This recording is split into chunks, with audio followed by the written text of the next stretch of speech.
I mean, one of the things that I've learned over many years is it's better to do the wrong thing consistently than the right thing occasionally.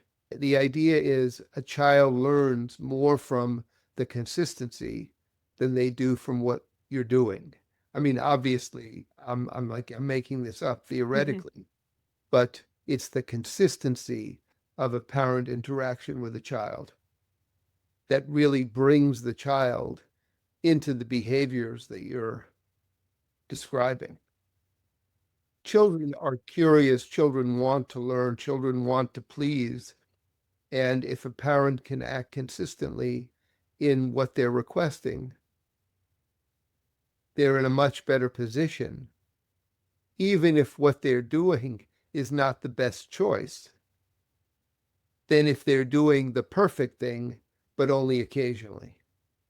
That's going to set the child off, in a way where they're not really clear on what's called for.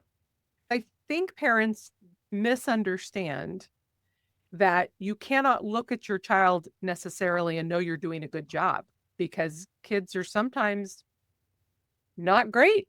They're really struggling. They're really driving you crazy. And that's just something that's going to happen until they grow into whatever skill they're lagging in. So a Yeah, parent can't just try something and then say, the room is still dirty. They won't clean their room. They can't just keep throwing spaghetti at a wall and say, the proof is that my kid's room is dirty. Right? right, Yeah. right. No, it's a great point.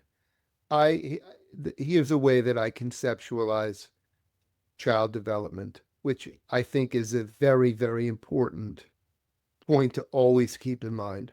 Where is my child developmentally? Piaget said that the only way we can hold a child accountable for knowing something is if they've had experience with it.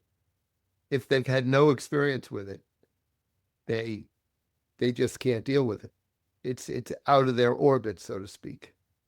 So one way that I can conceptualize child development is if you take a brown paper bag, I don't know, maybe they're hard to find these days, but you take a brown paper bag and you squish it up into a little ball.